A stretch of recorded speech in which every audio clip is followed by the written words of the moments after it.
Exactly. All right, let's jump into the injury report real quick, Emilio. This just came out not too long ago. We were out at dinner and seen it came down the pike. I want to give a shout out to our good friend Paul Brettle. We need to get him back on the show, man. I stopped bugging Paul because he's wearing several different hats now, right? He was doing some Mhm. stuff for the Colts. He's still doing stuff for Green Bay. I don't know if he's still doing those projects with the Colts, but I need to reach out to him and see if he's available because we love having him on the show. Yep. Packers, Cardinals final injury report. Wyatt, Van Ness, and Christian Watson are out. So there we got our answer to the Christian Watson question. I don't think he had a setback at all. I think they just decided, hey, look, let's wait one more week. No surprise there. We kind of predicted right around Halloween we would expect him back, you know? Mhm. So I think one more week at least, possibly two, but Yeah. I think Watson's going to be ready to go probably next week. What do you I think? think I remember saying week 10, week 10 or 12, I was going to be super comfortable with. But hey, I mean, the fact that he came back this fast and, people getting on him for not being out there already and all that, it's like, dude came back from a torn ACL in less than 9 months. That's freaky. So I'm totally fine with that. You got to take it easy. And again, we got to protect him. I know he probably feels like it's all right. Once you start, it's just, you can practice game speed, you just can't replicate it, right? It's really tough to replicate some of those in-game moments, the positions you get put in, all that, the decisions you got to make in a split second. So yeah, I'd take it easy on him. Let's just get him out there slow. If you want to come out against Rodgers and the Steelers, let's do that. Yeah. And Josh Jacobs is questionable, but was a full participant on Friday. 6 others questionable. So obviously Josh Jacobs is going to play. Let's just dive into the entire injury report here for the Packers. All right. Aaron Banks, no game status, so he's good to go. Anthony Belton is questionable. All right. So that's 50-50 shot there. Warren Brinson, Matthew Golden, both good to go. Nate Hobbs, Josh Jacobs, Brandon McManus, and Jacob Monk are all questionable as well. Okay. And then you move along here. Jordan Morgan was full participation. He's good to go. Zach Thomas questionable. I think he'll be good to go as well. If Anthony Belton was available, maybe they would be a little more hesitant on Zach Tom, but I think Zach Tom's going to be out there. I think it's more of a pain management thing and no Yeah. additional risk on re-injuring the oblique. Lucas Van Ness did not participate. Of course, he's out. Christian Watson is out, although he was limited. Like they said, they're ramping him up. Yep. Dontavion Wicks is listed as questionable, and Devontae White, like we said, is officially out. So really the only thing that sticks out here is exactly what Paul Brettle said, Emilio. You got Lucas Van Ness, you got Christian Watson and Devontae White, all three out. I think both of those will probably be back next week. Now, if you look at the questionables here, are we concerned, Emilio? Anthony Belton, Nate Hobbs, Josh Jacobs, Brandon McManus, Jacob Monk, Zach Tom, Dontavion Wicks. Are you worried about any of those players not playing? Is there something I'm missing there? McManus would be the only one. I think that him being did not participate on Friday. I know that they were asking him. It's always day to day, and Matt saying we'll see. I think that his we'll see is still going to be another week out. Would just not. I mean, if he didn't kick all week, yeah, he probably can go out and kick it. But Haversick is taking kicks all week. Let him just go out there and take care of that. Keep resting up the leg. If there's no point in bringing him back early. You're just going to be mad at yourself in week 12 when if he re-injures it or whatever. So let him sit out however long he needs. And again, you got to watch out for him. The only other one would be Nate Hobbs, just going not listed to limited. Hopefully it's just, flared up, need to get it iced and, compression on it, something like that. But besides that, I think I'm pretty happy with everybody else. Yeah, I like what Coach Lynn said here. This is Christian Watson's training camp. It's so true, right? I mean, that's exactly what this is. It isn't about, he's too hurt to play. It's about ramping him up and getting him ready, right, to go in and see real game time. So I think that's very well put there, Coach Lynn. Very, very good perspective there for sure. Moving along to the Cardinals side here, Emilio. So let's just focus on the ones that did not participate. It's kind of interesting. Well, Calais Campbell's good to go, right? That's just veteran rest. So they just gave him Friday off. So he's good to go. And he's mentioned as one of the Tuesday players in our game plan over at Patreon. You guys make sure you check that out. We'll continue to add to that all the way up till game time. Katan Crawford, safety with the ankle, was limited. He's listed as questionable. Amari DeMarcado, the running back, he is out. Now, I don't know if that was actually an ankle injury, if that's where the coach smacked him in the chest and hurt his feelings, but he's definitely out this game. Sliding on down, Will Hernandez and Zay Jones are both questionable. If Zay Jones doesn't play, that might be interesting there, right? Them be a little lighter at wide receiver. Now, two of their top graded players on offense, according to PFF, is Trey McBride and their backup tight end as well. Although the backup tight end has had minimal targets, but Trey McBride is kind of that guy. It's interesting. Trey McBride leads them in receiving yards, but some of the advanced metrics, Emilio, doesn't look good, like the EPA and stuff like that. It's not very high. His yak is horrible, right? And usually you get tight ends like Tucker Kraft, for instance. He's just a yak god, right? So it's one of those things, in my opinion, you don't have to worry about Trey McBride's yards after the catch as much as you do him just securing the catch. So play him tight in coverage, and we'll talk about it in the game plan on how to control him.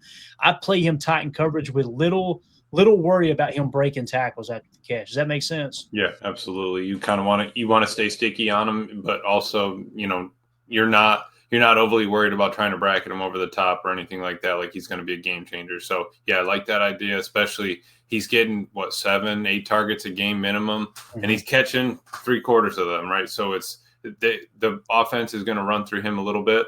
But yeah, you're right. If that's his best player, and they want to go to him underneath, fine. If we can keep everything else out, I know we don't love the nickel and dime, but I'd much rather keep everything in front of me, eyes on the ball, than getting beat over the top, running zero man. I still kind of stand by that. I don't think that anybody would be happy with that. Yeah, and on the other side here, you've got our boy. Where's he at? Marvin Harrison Jr. with the concussion, limited full participation. He's good to go. Yep. He's having kind of a down year a little bit, Emilio, but 15 yards per catch. Got to be aware of that. So he's kind of the shot play guy, right? Or at least the mid to deep range guy. Trey McBride's the underneath dude. They will dump it off to James Conner if they need to at the running back position. But really what I would key in on is make sure Marvin Harrison Jr. is not hitting you for the big plays, right?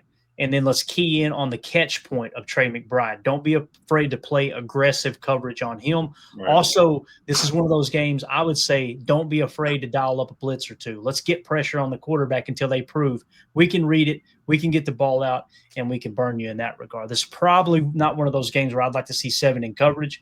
I'd like to see you load the box and blitz a little bit more, get pressure on those quarterbacks, especially if you jump out to an early lead. Yeah, and then pin the ears back just like they did in Tennessee last year. It's something that we can get to. It's just you can't jump into that right away. And you're right. I think that let's get a little bit of pressure on them. They do want to try to force the ball vertically down the field, though it hasn't been, like you said, super successful. And I honestly think Marvin Harrison, gets in his head a little bit. In that one game, he didn't really kind of get the weight off of his back until he got that touchdown finally. And then it started slowing down for him. Then the game started coming to him a little bit more. But man, we've got that in Matthew Golden, right? By now the dude's getting better. He's feeling it. So I think that, I'll take our younger wide receiver over Marvin right now. But yeah, you're going to have to keep an eye on him and being in there. That's always a possibility. And somebody that's not on this list, thank you, Joe Pack, for pointing this out. Connor is on IR. Right. So what you'll have to notice is Bam Knight, I think he goes by Zonovan and Bam as well. He's been the running back the last 2 weeks here, week 5, week 6, 70 PFF grade, 68 PFF grade. So he's been kind of the dump off guy here lately. So keep an eye on him. He's one that might be able to make a little bit of a difference. He was full participation as well with the knee injury. Look like he's good to go though, 100%. So thank you for that information there, Joe Pack. All right. Hey fam in the chat. Clayton's hat's wider than Emilio's thighs after a summer of mowing. There you go. You heard it from a fan right here. Hey. So the other one, Darius Robinson, defensive line with he's questionable. Of course, Walter Nolan's going to be out again, although he was limited all week long. And then Kyler Murray, man. Kyler Murray's interesting. You see questionable, think, all right, he might play with the foot injury, right? But all week long, we know that the Cardinal insiders were pointing out the entire time that he was throwing with the practice squad guys, right? Like and it looked like Brissett was getting all the reps with the actual receivers, actual tight ends. So it's going to be interesting, man.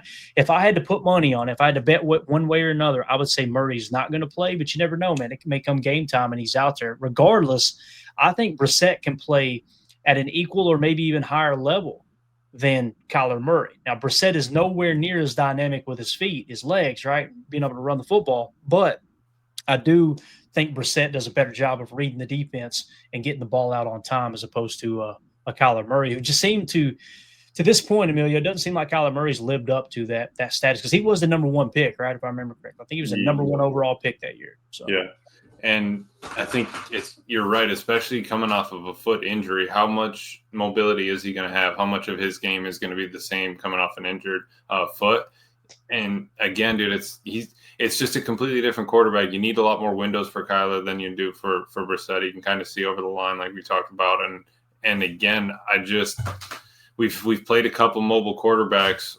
I think we would fare a little bit better against Brissett than we would against Kyler.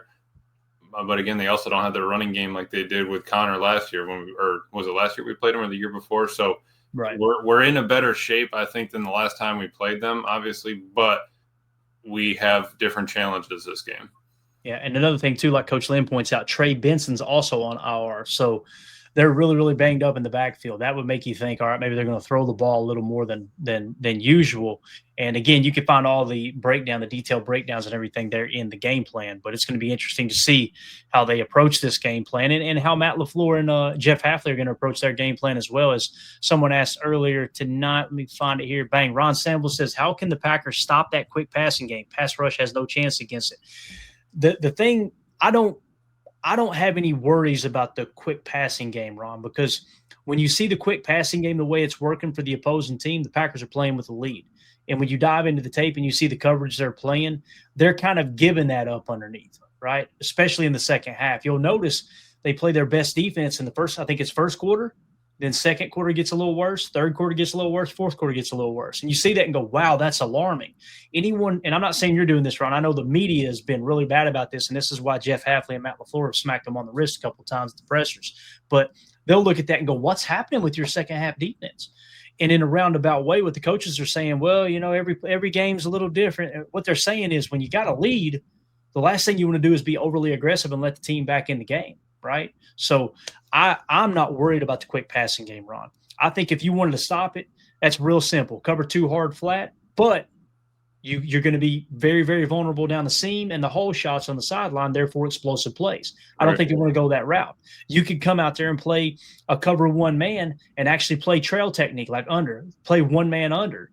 But guess what? You're giving up the sideline shot. And I don't think they want to play it that way. You can stop the quick passing game with a quick bump and run and deter those guys. But if they go over the top on you and they hit you for a 65-yard touchdown in one play, that changes the whole outcome of the game, doesn't it, Emilio? Yeah, especially against T. Higgins and Jamar Chase. You're telling me we want to play bump and run cover two hard, cover two flats. I'm not for that. So yeah, no, I mean, and again, even if you're running, you can run cover three, cover four, be pressed up, but you're still kind of putting yourself in a pickle. If that's your responsibility as the corner, you don't want him to go overreach, over that boundary of I'm going to play press man, but also I have to give it to my deep third at the same time. If that's a switch release, dude wheels up on you and you're way out of position, it's a wrap. So obviously the players have a little bit of freedom. I think X was talking about him having a little bit more leeway here and there. And I know Hafley lets him do that, but I think they're just trying to maybe scheme him up a little bit better, get him into a couple better spots on the field. So hopefully we'll see something there. But him not getting targeted one time this year has no effect on how bad or good of a player he is. The dude's still a great player.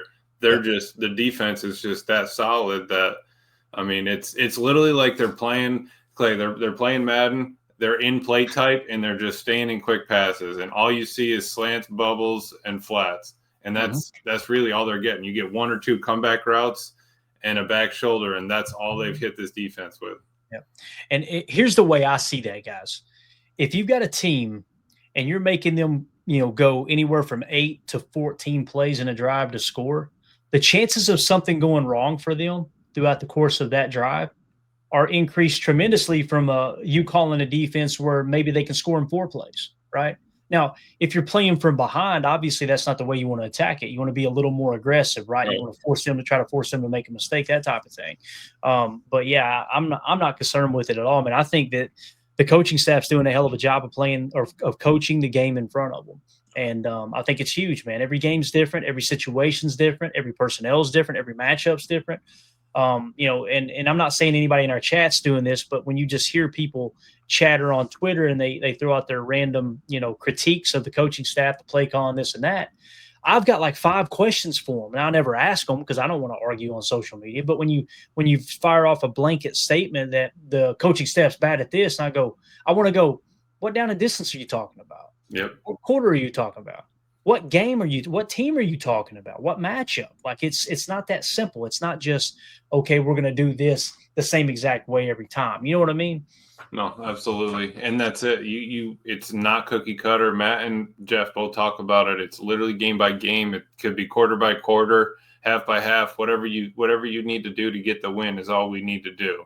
So, yeah, this team's in good shape, man. They really are. We can't press them just because we want, because we haven't given up a play, over 30 yards or something like that, or maybe 40. Crazy. But if our defense gives up a one play 76-yard touchdown pass, I mean, tables are getting flipped. So, oh my God, could you imagine? So right now everybody needs to be happy with the fact that it could be a nickel and dime to get them down to score, fine. But you can bend and not break. And I honestly think the more you're bending in season, the more your breaking point, gets fine tuned, and you probably close on a couple more of those drives and hold them to field goals as the season goes on.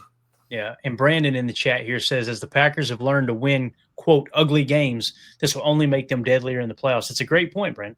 And the other thing, too, Tim talked about it the other night, and we talk about it from time to time, the coaching staff, if they look up and they got a 2-score lead and they feel like, all right, we got a pretty good grab on this game, right? Let's hold – you've got those go-to plays. You got those gotta-have-it plays on the play sheet, right? They're going to be highlighted in a separate section. I'm sure Coach Lynn knows about this, and you might have them highlighted in green. It's like, okay, when you really need a play on a 3rd and short, here's our play call. When you really need a play on 3rd and long because the offense is sputtering, we're going to go to this call. If you're winning by 2 scores and you're winning the entire game, you stay out of that aspect of the play call sheet, and you carry that over to the next week. And now the other teams that you got, that you're facing that are watching your previous 4-game saturation, last 2 head-to-head game tape, they are not even aware of that play, right? You keep it in your back pocket. That stuff happens both on offense and defense. I know some fans refuse to believe that, but it's so true. And so when you talk about learning how to win ugly games, you're also you're talking about learning how to win these ugly games against maybe what most would agree is a lesser opponent in the Bengals, where you're not having to tip your hand and show those money plays that you really, really feel good about. So just another way of looking at it there. Respect Orange says, Ron Sample, let's hope they start calling holding on Micah. The officiating crew this week, Emilio, they lead the league in penalties right now, in penalties called, right? And holdings called. Breaking news, right? Tim was on that, right? He's a rookie. Dude's been here for half a year. He's trying to make sure he hits his quota early. Yep. So I think you're going to see a lot of holding calls this week. Now I hope it's not on our side of the field, but I do know this: as long as they're not calling holding on Micah, and Coach LaFleur and everybody in the organization is sending in the tapes to the league and going, hey, look, you're missing this, you're missing this, you're missing this, until they start calling it on us, I'm telling Rasheed Walker, Zach Tom, I'm telling the guards, bear hug the hell out of them, boys. Yep. Go out there and tackle them. If they're not going to call hold, let's take advantage of it too. That's the only way you can combat it, man. Yeah. Other than making it, yeah. So. You're going to have to. And I looked up that number. Our longest pass we've given up was by Keyshawn, 34 yards. There's been 540 yards after a catch and 1,105 yards total passing. That's divided by 5 games. That's only 220 and change. So, I mean, yeah, I don't think we really can be mad that the defense is only giving up 200 yards a game passing, and we're top 3 in run defense and running yards allowed per game. Like, where are we mad at this defense right now? I don't understand it. I don't either, man. I don't either. And again, going into the season, there were many people going, listen, guys, we may start 0-2.